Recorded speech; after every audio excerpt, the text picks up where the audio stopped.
ఓం అఖిలాండ కోటి బ్రహ్మాండ నాయక రాజాదిరాజ యోగిరాజ పరబ్రహ్మ శ్రీ సచ్చిదానంద సమర్థ సద్గురు సాయినాథ్ మహారాజ్కి జై.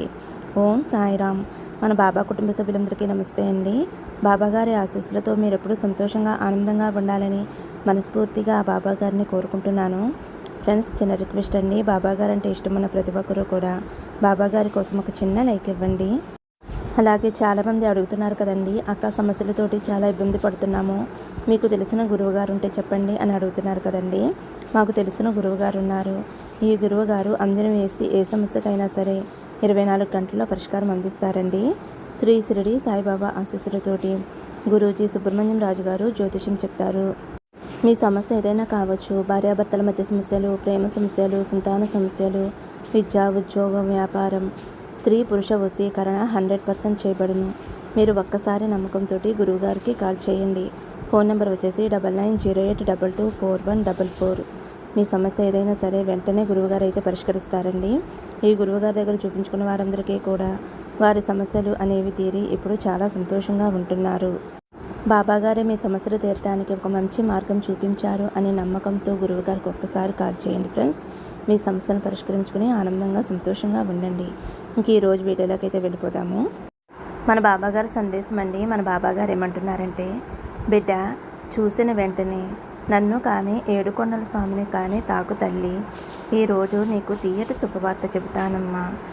నువ్వు కోరుకున్న కోరికలు, కలలు అన్నీ కూడా నెరవేరే సమయం వచ్చేసింది తల్లి అని అయితే మన బాబాగారు మనందరి కోసం చాలా అంటే చాలా చక్కటి సందేశం తీసుకొచ్చారండి.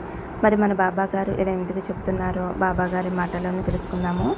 మీరైతే ఒక్కసారి బాబాగారిని తెలుసుకుని బాబాగారిని కానీ ఏడుకొండల స్వామిని కానీ తాకండి. బాబాగారు ఏం చెప్పబోతున్నారో బాబాగారి మాటల్లోనే తెలుసుకోండి.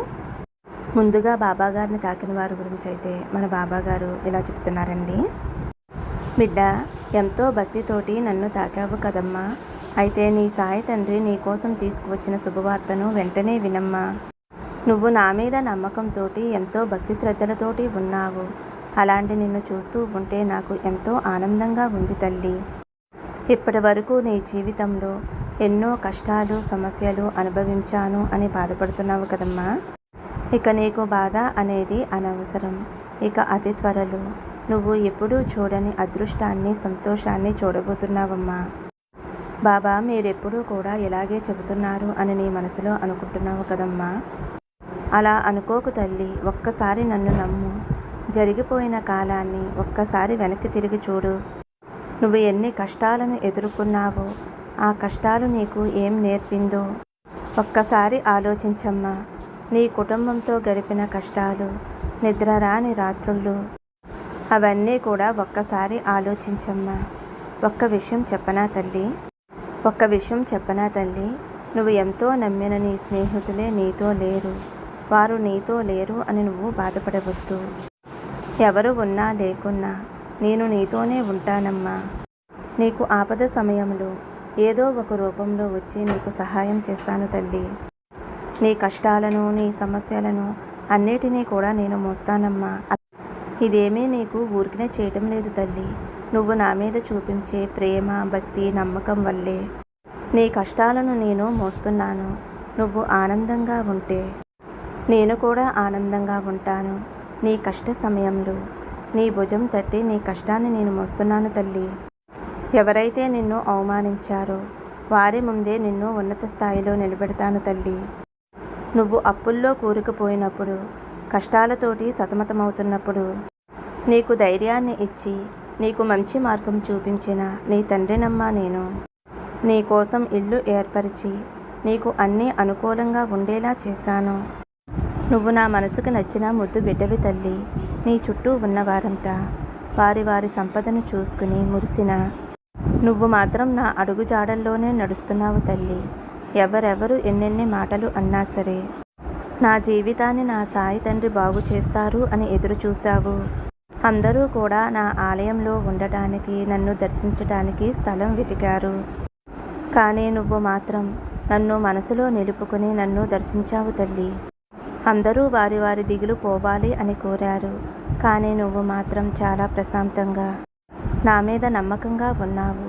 నీకు నేను మంచి చేస్తాను అని నువ్వు నమ్మావు కదా తల్లి. అలాంటప్పుడు నేను నీకు మంచి చేయకుండా ఎలా ఉంటానమ్మా? ఇప్పటి వరకు నువ్వు నన్ను నమ్మి కాలాన్ని గడిపేశావు. ఇప్పటి వరకు నేను కూడా ఈ కాలంతో పాటు నీతో పాటు ఉంటూ నిన్ను గమనిస్తూ ఉన్నానమ్మా.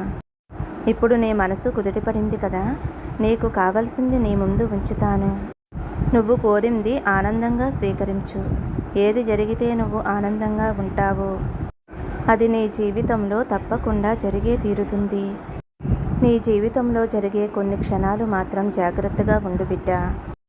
నీకు తెలిసినవి తెలియనివి అన్నీ కూడా నీ ముందు ఉంచుతాను.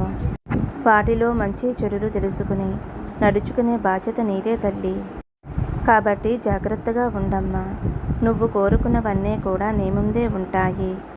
నీ జీవితం నీ చేతుల్లోనే ఉంది. నీ కష్టాలకి ఒక ముగింపు వచ్చేసింది తల్లి. భయపడకు తల్లి. నా బాబా నాకు మంచి చేస్తారు అని నమ్మకంతో ఉండు. నీకు ఒకవేళ భయం కలిగితే నా విభూది నీ నుదుటిపై ధరించు తల్లి. నీకు అంతా మంచి జరుగుతుంది. నీ బాధంతా నాకు తెలుసమ్మా.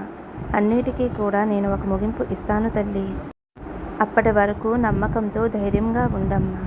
అంతా అయిపోయింది అని అనుకోవద్దు. అతి త్వరలోనే నీ జీవితం మంచిగా మారబోతుంది.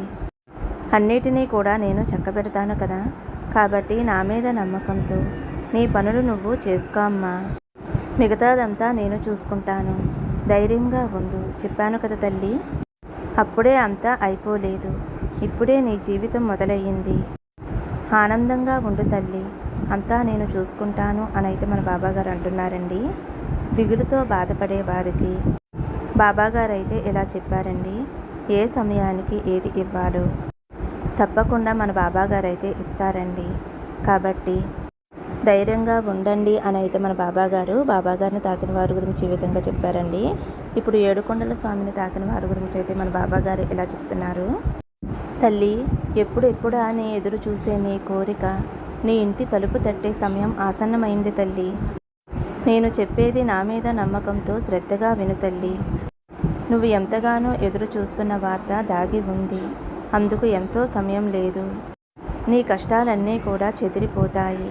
ఇక నిన్ను ఆపేవారు ఎవరూ లేరమ్మా. నీకు మేలు చేయాలి అని నీ బాబా తండ్రిని నేను సంకల్పించుకున్నాను. నీ మనసుని అస్సలు కష్టపెట్టుకోకు. నీ బాబా మాటగా గుర్తించుకో తల్లి. నీకు అవమానం జరిగిన చోటే నీకు మర్యాదలు జరిగేలా చేస్తాను. ఎవరైతే నిన్ను నీ పరిస్థితిని చూసి అవహేళన చేస్తున్నారో వారే నీకు పాదసేవ చేసేలాగా నీ బాబా తండ్రిని చేయబోతున్నాను. చూస్తూ ఉండు తల్లి, కాలం ఎలా మారిపోతుందో. నేను ఒంటరిని, నాకు ఎవరూ లేరు అని బాధపడుతున్నావు. నీకు తోడుగా ఉన్నాను అనే సంగతి మర్చిపోయావా తల్లి? ఇక నీకు వేరే వారి సంగతి ఎందుకమ్మా? ఏదైనా సరే కష్టమైన సుఖమైన నాతో చెప్పుకో తల్లి. నీకు ఏదో ఒక రూపంలో సూచనలు తెలియచేస్తాను. అది నువ్వు గమనించాలి తల్లి. సంతోషం కలిగించే వార్త కోసం ఎదురు చూస్తున్నావు కదమ్మా. ఎప్పుడు బాబా అని నన్ను అడుగుతున్నావు కదా. నీ బాధ నాకు తెలుస్తుందమ్మా. నువ్వు మనసులో ఎంత బాధపడుతున్నావో నాకు అర్థమవుతుంది తల్లి. త్వరలోనే నీ సమస్యలన్నీ కూడా సమసిపోయి నీ కోరిక తలుపు తట్టబోతుంది తల్లి. నలుగురిలోనూ నువ్వు ఉన్నతంగా కనిపించే రోజులు త్వరలోనే ఉన్నాయి. నువ్వు ప్రతిరోజు కూడా మనసుతో దిగులు పడుతూ బాధపడుతూ ఉన్నావు. ఎందుకు బాబా నాకు ఈ కష్టకాలం? సాయం చేసేవారు ఎవరూ లేరు. నువ్వు కూడా నా పరిస్థితిని చూసి నవ్వుకుంటున్నావా బాబా అని నువ్వు అడిగే ప్రశ్నకు నేను ఏ విధంగా జవాబు ఇవ్వాలో నాకు అర్థం కావటం లేదు తల్లి. ఎవరైనా సరే నా భక్తులు బాధతో ఉంటే నేను సంతోషంగా ఉండలేను. నా బిడ్డలు సంతోషంగా ఉంటేనే కదా నేను సంతోషంగా ఉంటాను. నువ్వు నా బిడ్డవి. నీ బాధలు తీర్చడానికే వచ్చాను. నీ పిలుపు కోసం ఎదురు చూస్తూ ఉన్నానమ్మా. నీది కల్మషం లేని మనసు. ఏది వచ్చినా కూడా తట్టుకోలేవు. ఏ చిన్న సమస్య వచ్చినా సరే కంగారు పడిపోతావు. ఏ సంతోషం వచ్చినా సరే బాబా నువ్వు నాకు ఇది చేసి పెట్టావు అని నా దగ్గరికి వచ్చి చెప్పుకుంటూ ఉంటావు. ఏ చిన్న బాధ వచ్చినా సరే బాబా నాకు ఎందుకు ఈ కష్టం వచ్చింది అని బాధపడుతూ ఉంటావు. భగవంతుడు ఒక్కొక్కసారి కొన్ని ఆటలు ఆడుతాడు. అవన్నీ కూడా నీ మంచి కోసమే తల్లి. నేను చెప్పేటటువంటి మాటలు ఎప్పటికీ కూడా తప్పు కావు. ఇది కేవలం నీ ఓపికకు మాత్రమే పరీక్ష. తప్పకుండా నీ కోరిక నెరవేరుస్తాను. నీ కుటుంబ అవసరాలన్నీ నాకు తెలుసు తల్లి. అవన్నీ కూడా నీకు సమకూర్చి ఉంచాను. అతి త్వరలోనే అవన్నీ నీకు చేరబోతున్నాయి తల్లి. సంతోషంగా ఉండవలసిన జీవితాన్ని ఎందుకు చేతులారా నాశనం చేసుకుంటున్నారు? చిన్నపాటి కష్టాన్ని కూడా తట్టుకోకపోతే జీవితంలో ఎలా పోరాడుతారు? నీ బాధంతా కూడా నీ కుటుంబం కోసమే కదమ్మా. జీవితాలు ఎలా ఉంటాయో, భవిష్యత్తు ఎలా ఉంటుందో అని కంగారు పడుతున్నావు కదమ్మా. అలాగే నా కుటుంబ అవసరాలకి ధనం వచ్చేలా బాబా అని అడుగుతున్నావు. దిగులు వద్దు తల్లి, నీకు ఆ వరం ఇవ్వటానికే నేను వచ్చాను. నీకు ఏమి కావాలో నాతో చెప్పు, తప్పకుండా వాటిని నీకు అందిస్తాను. నీ తండ్రి వలె చెబుతున్నాను, నువ్వు అనుకున్నవన్నీ కూడా జరుగుతాయి. ఇది సత్యం తల్లి. నువ్వు ఆశపడినటువంటి నీ కుటుంబం కోసం నువ్వు కోరుకున్నటువంటి ఆ ధనం నీ వద్దకు రాబోతుంది. నేను నీ కష్టాన్ని చూసి చెలించిపోయి నేను నీ ఇంటి ముందే ఉన్నానమ్మా. సంతోషంగా నన్ను నీ ఇంటికి ఆహ్వానించమ్మా. గురువారం రోజున తప్పకుండా ఒక్కసారి నా ఆలయానికి రా తల్లి. అక్కడ ఉండేటటువంటి ప్రశాంతత వలన నీకు ప్రశాంతత కలుగుతుంది. అలాగే కొబ్బరికాయతోటి ఈ చిన్న పరిహారం చేసుకో అమ్మా. నీ కోరిక త్వరగా నెరవేరుతుంది తల్లి.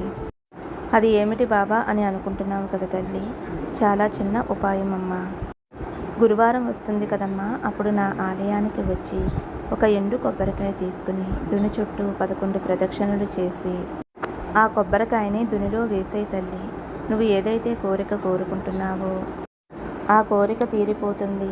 నీకు ఎటువంటి కష్టం వచ్చిందో ఆ కష్టం తొలగిపోతుంది. నీకు ఎటువంటి సమస్య అయినా సరే ఆ కొబ్బరికాయ కాలిపోయినట్లు నీ సమస్యలు కష్టాలు కాలిపోతాయి తల్లి. నువ్వు తప్పకుండా నా ఆలయానికి వచ్చినప్పుడు దునిలో కొబ్బరికాయ వేయి తల్లి. నీ బాబా తండ్రిని చెబుతున్నాను, ఎట్టి పరిస్థితుల్లోనూ మర్చిపోవద్దు. త్వరగా నువ్వు అనుకున్న పనులన్నీ కూడా నెరవేరుతాయమ్మా. ఇలా చేయటం వలన నీ మనసుకి ప్రశాంతత లభిస్తుంది తల్లి. నీ బాబా చెప్పిన ఈ చిన్న పని చేస్తావు కదమ్మా, నీకు అంతా శుభమే కలుగుతుంది. ధైర్యంగా ఉండు. అలాగే నా ఆశీస్సులతో పాటు ఆ ఏడుకొండల స్వామి ఆశీస్సులు కూడా నీకు ఎల్లప్పుడూ ఉంటాయమ్మా. నీ జీవితం ఆనందంగా సంతోషంగా ఉంటుంది అని అయితే మన బాబా గారు ఏడుకొండల స్వామిని తాకిన వారి గురించి అయితే ఈ విధంగా చెప్పారండి. మరి మన బాబా గారు అయితే మనందరి కోసం మంచి సందేశం అందించారండి. ఈ సందేశం మీ అందరికీ నచ్చింది అనుకుంటున్నాను. నచ్చితే ఒక చిన్న లైక్ ఇవ్వండి. సర్వే జన సుఖినో భవంతు. సమస్తం సద్గురు సాయినాథార్పణమస్తు. శుభం భవతు. జై సాయిరామ్.